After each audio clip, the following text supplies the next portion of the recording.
Fala, futuros doutores, futuras doutoras, galera padrão ouro, Team Cérebro, tudo bem com vocês? Família QSM, belezinha?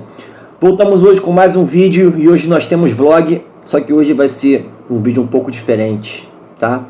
Vamos fazer um vlog hoje, mas eu vou mostrar para vocês, vou tentar mostrar basicamente como é que é o raciocínio clínico quando você está diante de um sintoma e um sinal, beleza? O nosso tema principal de hoje é a ascite, junto com dispneia. Pô, Bruno, que tema é esse? Que termo é esse, né? Ascite, como vocês podem ver na própria imagem chamativa do vídeo, é o inchaço abdominal, exclusivamente abdominal. E dispneia significa falta de ar. Então, eu vou mostrar para vocês hoje como é que o clínico raciocina diante de um paciente que se apresenta para ele com ascite e dispneia para chegar num possível diagnóstico, beleza? Então, chega de enrolação, bora pro vídeo, chama que vem.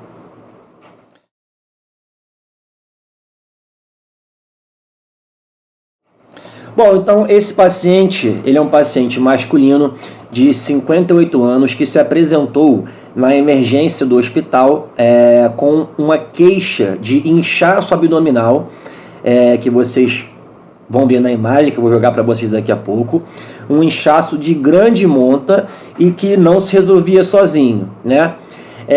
Juntamente com a queixa de falta de ar. Então o paciente fala assim, né? Ele não fala ascite dispneia. Então ele chegou lá e falou, olha só, tô com um inchaço abdominal, que tá assim já há uma semana, não melhora, e tô com falta de ar, a pequenos esforços, eu ando um pouquinho, começo a trabalhar, fico com falta de ar, não consigo fazer minhas atividades do dia a dia, beleza.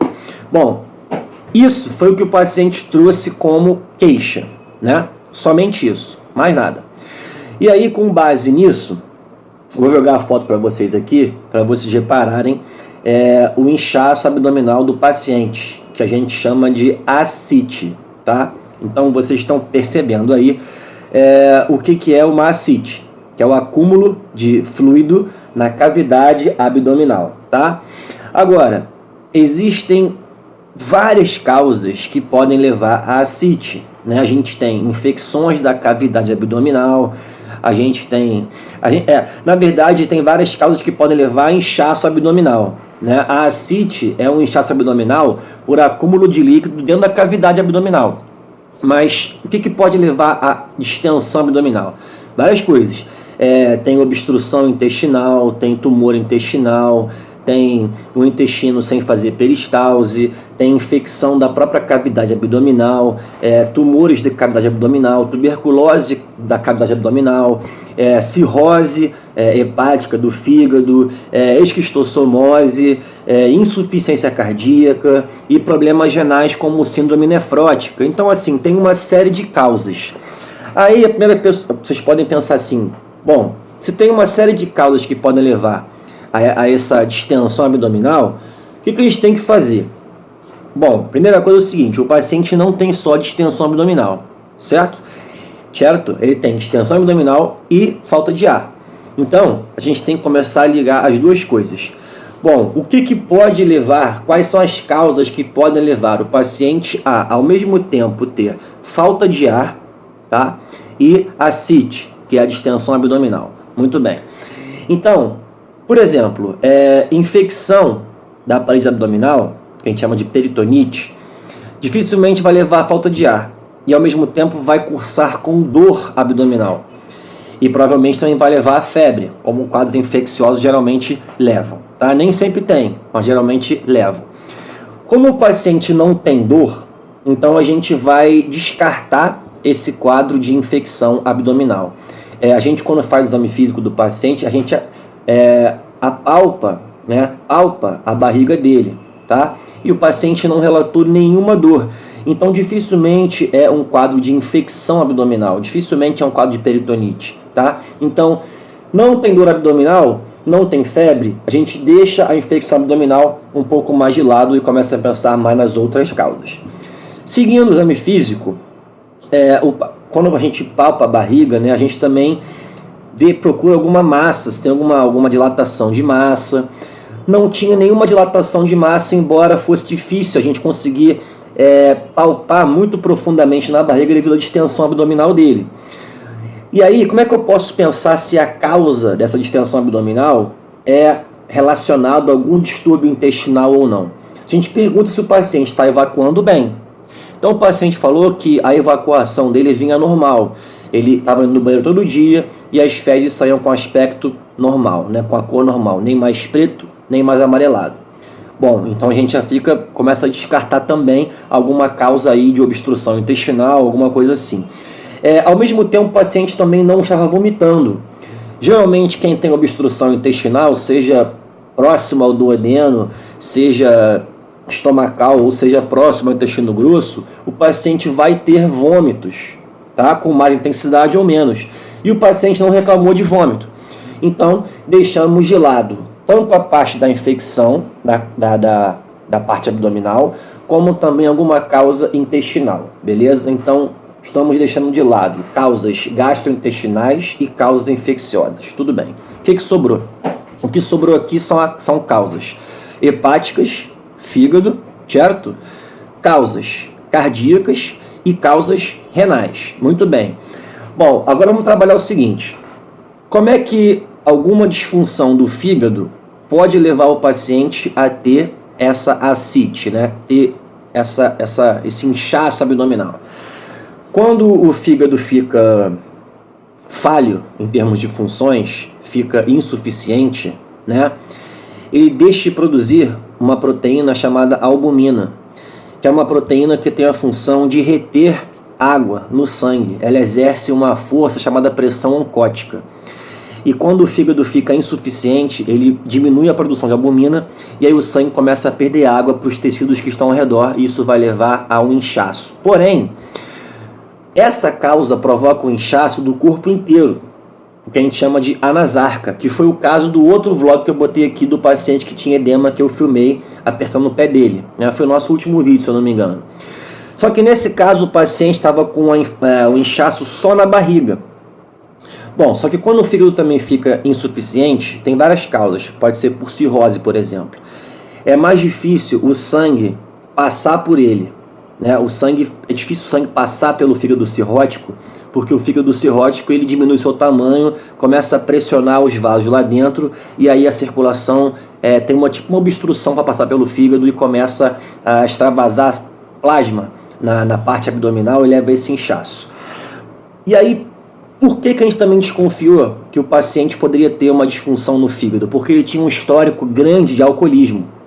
O paciente relatou que ele bebia cerveja todo dia, em média 4 garrafas de 600 ml.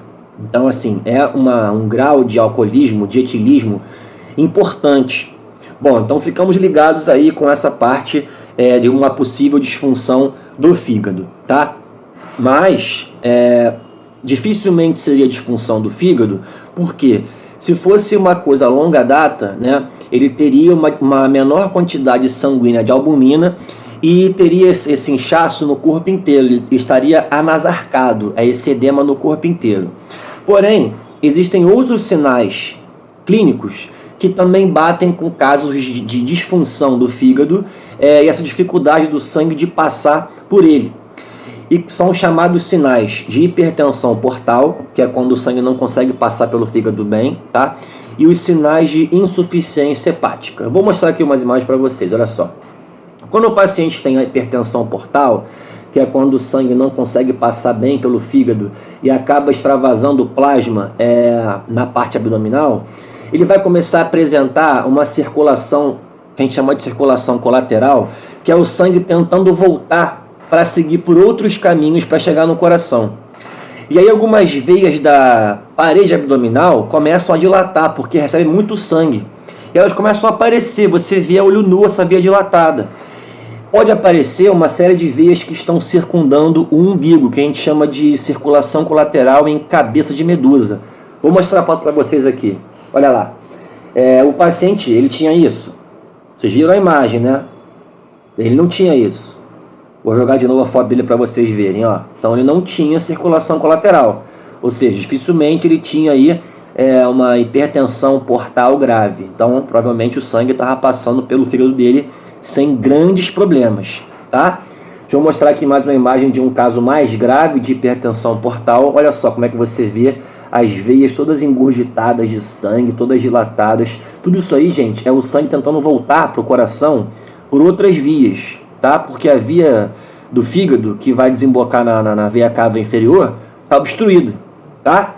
Ele não tinha isso, então a gente já começa a pensar, porra, vamos deixar um pouco de lado então a hipertensão portal, que é essa dificuldade do sangue em passar pelo fígado. Porém, também existem outros sinais de fígado insuficiente, e aí eu fui avaliar isso no paciente. Que sinais são esses? Quando o paciente tem o fígado insuficiente, eu estava desconfiando de uma possível cirrose, tá? Devido à história dele de alcoolismo. Ele vai apresentar um quadro, ele pode apresentar um quadro chamado eritema palmar, que é um aspecto mais avermelhado na palma da mão. Vou jogar a imagem para vocês aí, tá? Olha só, isso é um aspecto de eritema palmar. O paciente não tinha isso. Além disso, o paciente que tem insuficiência hepática, ele pode apresentar uma dilatação de artérias, de arteríolas, na verdade, né? Arteríola capilar, que dá um aspecto de aranha. Parece uma aranha, né? Com várias patas. O que a gente chama de angioma, que é um edema de vaso, spider, tá? Vou colocar aqui a imagem. Ó, isso aqui aparece geralmente no tórax, tá? Pode aparecer nas costas também. Então eu verifiquei, eu despi o paciente tudo, ele de cueca, procurei pelo tórax, pelas costas, braço, não achei nada. Nenhum sinal de angioma spider. E além disso, o paciente também pode apresentar, quando tem o fígado insuficiente, ginecomastia. Deixa eu colocar aqui a foto para vocês. Bom, do que é a ginecomastia? Olha lá.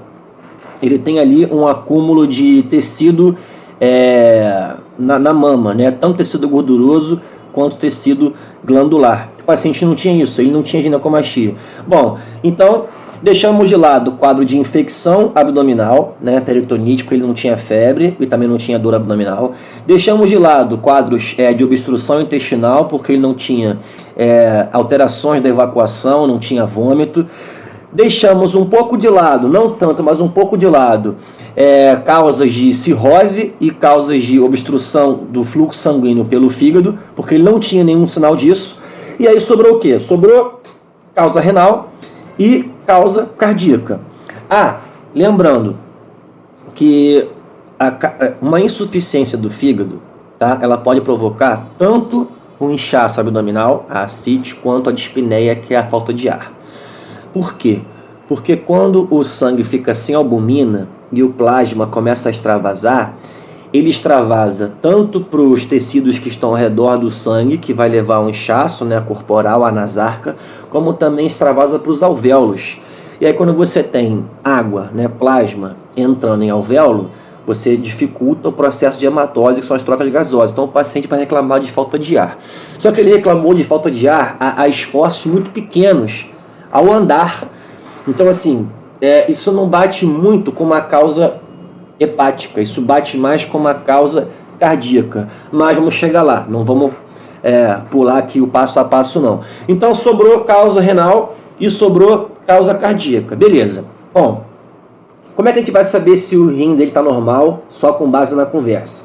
A gente pergunta se o paciente está urinando normalmente. O paciente falou que estava urinando normal, ia por dia em torno de 4 vezes, 5 vezes ao banheiro, bebia água normalmente, não reparou nenhuma alteração no aspecto da urina, não reparou que ela estava mais escura, avermelhada, estava com a cor normal, laranja claro.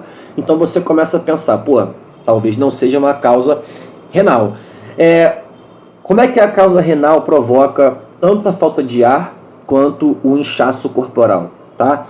É o que a gente chama de síndrome nefrótica. É quando os glomérulos, que são as regiões do rim que filtram o sangue, começam a ficar insuficientes de tal forma que começam a perder muita proteína, que a gente chama de proteinúria.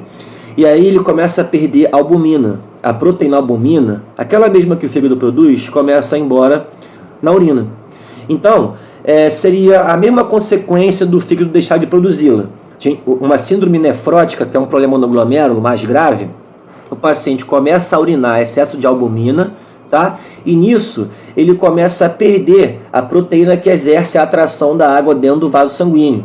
E aí começa a extravasar água e isso leva ao edema. Porém, geralmente o paciente que tem síndrome nefrótica grave, né, que é essa perda de albumina grave, ele tem edema não só na barriga, né? Ele não tem só ascite, ele tem edema no corpo inteiro e também tem um sinal, eu vou colocar a foto aqui para vocês, que é o inchaço ao redor da cavidade ocular, do olho, né? Ele é típico de quem tem síndrome nefrótica. O paciente não tinha isso, tá? Então, começamos também a deixar de lado, né, a causa renal, porque o paciente estava urinando rotina de urina normal, não tinha inchaço no corpo inteiro e não tinha edema periorbitário. Era só inchaço abdominal, ascite, certo? E falta de ar grave. Bom, e aí, vamos investigar então a causa cardíaca. Beleza. Como é que você investiga se o coração está sobrecarregado, não está conseguindo bombear bem o sangue ou não? Principalmente através da ausculta cardíaca e depois por meio de exame de imagem. Eu vou chegar na imagem depois, tá? Depois a gente vai falar de exame de imagem. Bom, então a gente tem que usar o nosso querido estetoscópio. Eu usei o esteto padrão ouro, que vocês conhecem, o douradinho, boladão, QSM. E no que eu fui fazer a ausculta do paciente, eu já reparei que ele tinha o que a gente chama de bulha acessória. O que é isso? O coração, quando a gente ausculta, ele faz tuntar, né? Que a gente chama de bulha B1 e B2, que é o coração batendo normal, tuntar, tuntar, tuntar. Só que existem mais duas bulhas, a B3, que quando acontece o coração bate tum, trá, e a B4, que quando acontece o coração bate trum, tá. Entenderam? Então o normal é tum, tá. Quando tem B3, ele bate tum, trá. E quando tem B4, ele bate trum, tá. Bom, se você não entendeu, volta o vídeo aí para conseguir entender de novo. Quando o paciente tem B3, o coração, você está lá ouvindo, o coração bate tum, trá, isso é um sinal que o coração está sobrecarregado de volume. Ou seja, ele não está conseguindo ejetar o sangue na moral. E esse paciente tinha isso. Então, eu fui lá fazer a ausculta, estava lá, tum, trá, tum, trá, tum, trá, tum, trá. Eu falei, pô, esse paciente tem B3, cara, isso é sinal de sobrecarga de volume. O coração do paciente não está conseguindo bombear bem. Além disso, o paciente tinha sopro, tá? Não vou entrar em detalhe aqui de qual sopro que mas sopro é um problema de válvula. E às vezes, problemas de válvula acontecem quando o coração fica dilatado, gera uma insuficiência cardíaca, a válvula ela altera a sua morfologia e o sangue começa a voltar nela quando não deveria. Então o paciente tinha B3, tum, trá, um sinal de sobrecarga de volume, e ainda tinha sopro. Aí eu comecei a desconfiar, pô, isso aí tem a ver com causa cardíaca. Bom, então, quando o coração não consegue bombear bem o sangue, o que vai acontecer? O sangue começa a se acumular nos vasos que vão trazendo o sangue para o coração, que basicamente são as veias cava superior, veia cava inferior. E aí, e as veias pulmonares também. Então, resumindo, se o coração não consegue bombear bem, o sangue que está chegando nele começa a ficar estagnado, ele fica em estase. Bom, então o sangue que está passando no pulmão começa a ficar parado no pulmão. E sangue parado em vaso, ele começa a extravasar do vaso e cair no alvéolo. E nesse caso, leva à dispneia, que é a falta de ar. E como o paciente tem uma falta de ar grave, a esforços mínimos, isso é um sinal de insuficiência cardíaca grave. Tá? O coração não consegue bater direito. Beleza, sobrecarga de volume, tum, trá, B3, mais sopro. E aí, além do sangue ficar parado no pulmão, tá, levando a falta de ar, ele também não consegue vir bem dos membros inferiores, inclusive da barriga.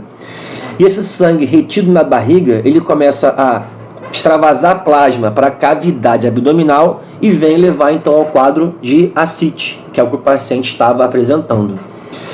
Resumindo, o paciente apresentava sinais clínicos ao exame físico de insuficiência cardíaca, não apresentava nenhum sinal de dor abdominal, febre, então provavelmente não era nenhum quadro de infecção abdominal, tá? Não apresentava nenhuma alteração de evacuação e vômito, e rotinas normais de evacuação, então pouco provável de ser uma causa intestinal. Não tinha sinais de hipertensão portal e de insuficiência hepática, então estamos descartando também a causa hepática, e também não tinha sinais de causas renais. Então ficamos aí mais provável de ser uma causa cardíaca. E aí, como é que a gente vai ter mais certeza desse diagnóstico, né? A gente começa a pedir exame de imagem e exame laboratorial. Primeira coisa é meter-lhe um raio-x de tórax. Fizemos o raio-x de tórax do paciente. Aí o que aconteceu? Vou mostrar aqui na imagem, olha só, um raio-x normal, tá? Essa parte branca aí no meio, que está aí, ó, A-B, é a área cardíaca.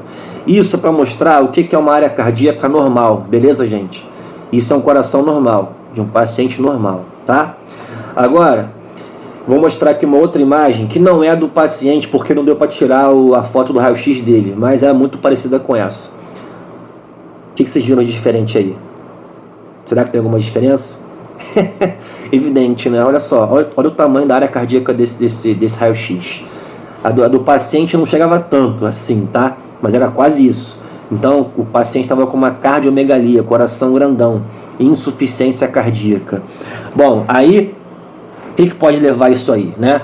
Principalmente hipertensão e diabetes. E aí, fazendo a história do paciente, ele relatou que era hipertenso de longa data, era diabético de longa data, tinha um histórico grande de alcoolismo e não tratava bem, não fazia o tratamento de modo correto da hipertensão, da diabetes.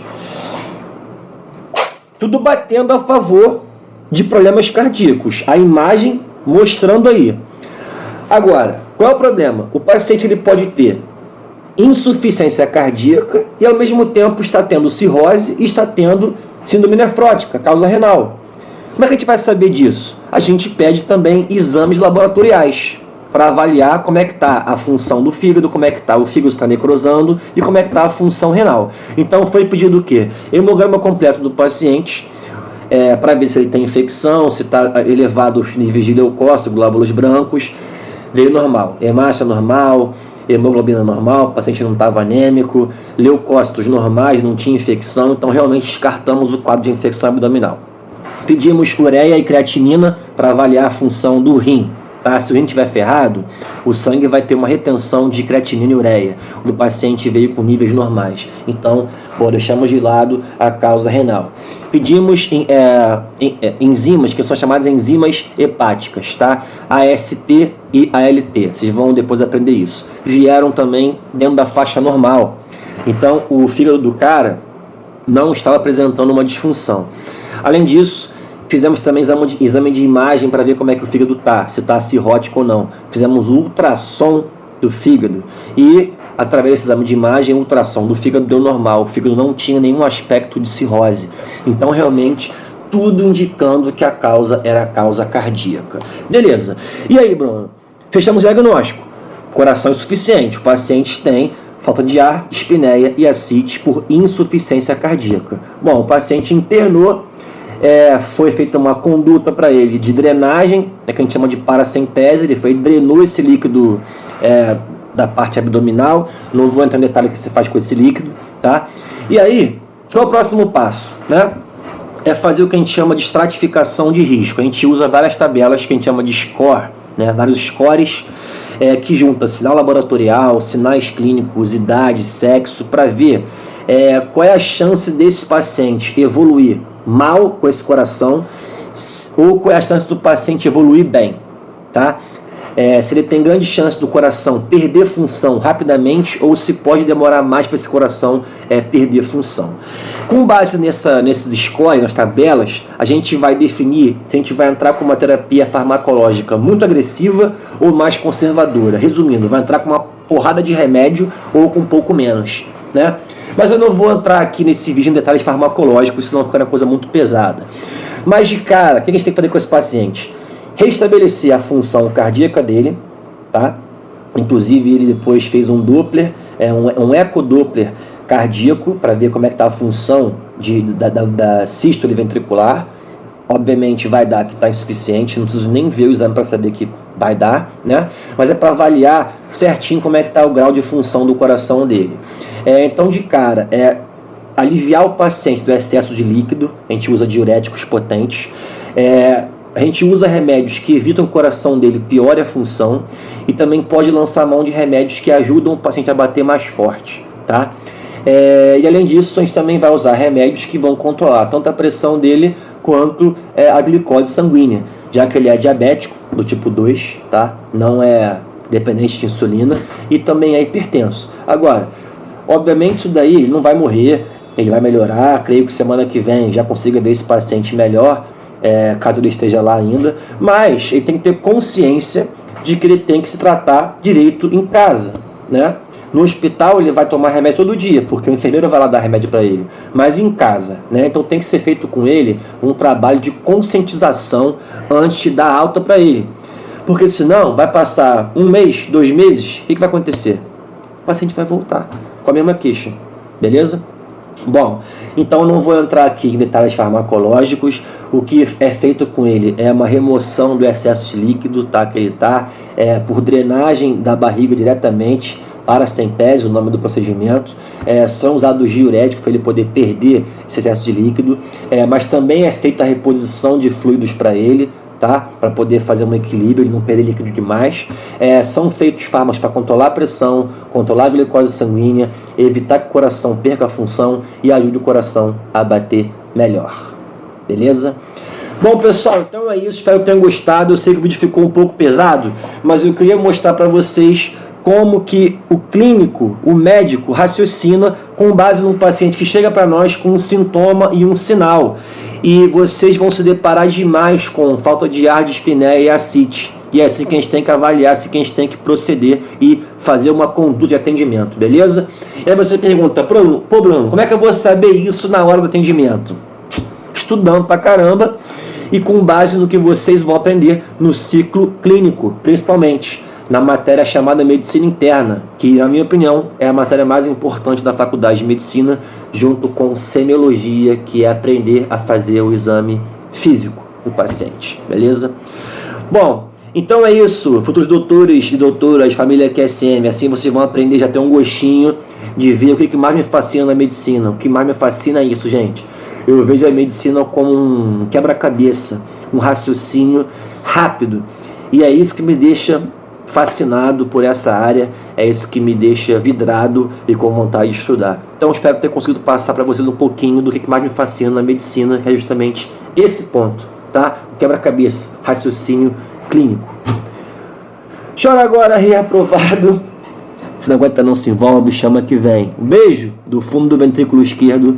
Nos vemos nos plantões por aí. Tchau. Curte o vídeo.